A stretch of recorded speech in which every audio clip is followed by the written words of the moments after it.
Over the hill I see a tree with animated limbs. Tell me, dark-skinned woman, what do you see in these drawings? These identities of mine.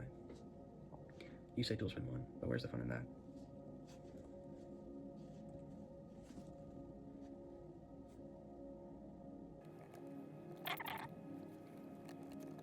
This passage, you say duel's been won. That kind of, it's a way for me to express my perfectionism in my artwork, but beneath that it's also like the woman that I'm writing this about, or the woman that I have in my head. The idea of this woman in this story is a, she doesn't see things past face value. She only sees what I'm doing, you know. She only sees my art, and it's already been won. It's already done, which is not a bad thing to think. It's not a bad way to think that, oh, I've created art, and it's already done, and it's good, and I should celebrate that, you know.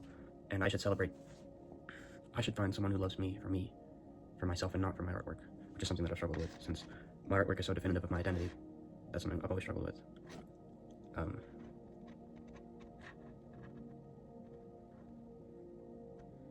But yeah. No dogged praise comes from within, just blood and milk to cake beautifully. Between my eyes. And this page of scribbling.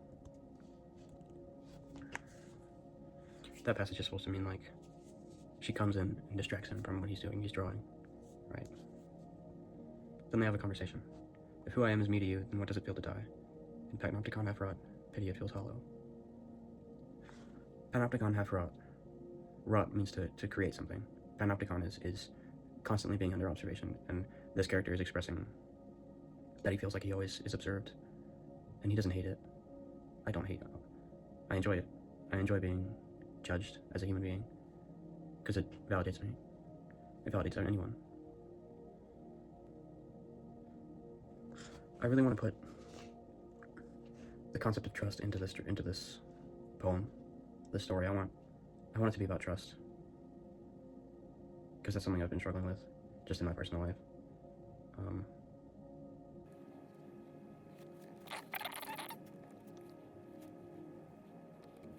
Every day could better be the one after a funeral. A woman with a center under flesh. I thought I'd live a little. You backed away and I bore my chest for you to see. And with that little breath I did consent to give to you my body spent.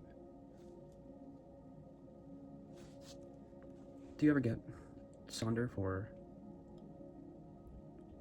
the mountains and the trees and the rocks and everything? You think about how long it's taken them to get to it the way they are. How many thousands of people have stood on them and touched them and thought of them, and the start and the end of something are the most important parts. Sometimes. And this part right here, a thing in pain's accountable as any. That's really like, that's really how I feel right now. And when I write poetry, I try and describe how I'm feeling to the best extent that I can, you know. So this character, God, this is hard to do for poetry, man. This poem is about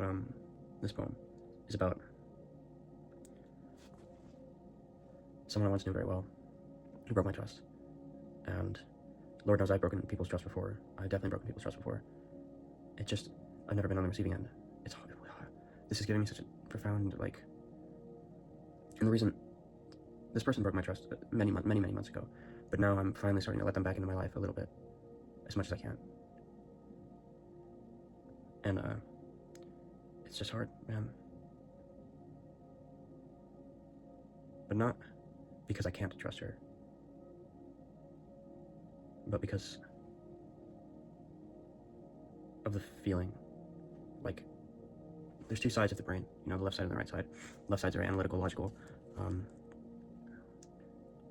verbal. It's the side that processes language. The right side is the side that processes emotion, art, creativity, beauty. They're kind of beefing with each other, you know, because the left side is telling me you should be afraid because this person has shown you something that you don't like, you know, and you should be afraid. But the right side is telling me you love this person and you want this person to be in your life despite that. And this person would know better than anyone that I always try to think of myself as two different beings. I try to think of myself as the emotional part of myself and the logical part of myself. And sometimes I just want to let the emotional part take over, you know? I don't know if it's necessarily unhealthy. Follow your gut, they say, you know? But I started writing this poem a couple of months ago, and it's hard to come back to it. It really is. Because I can see how angry I was. I'm observing now how upset I was at this person. And it's making the two sides of my brain beef even harder, you know? But I love emotion. I love to feel. I've always loved to feel things. Everyone does. That's why I hated being on antidepressants, man.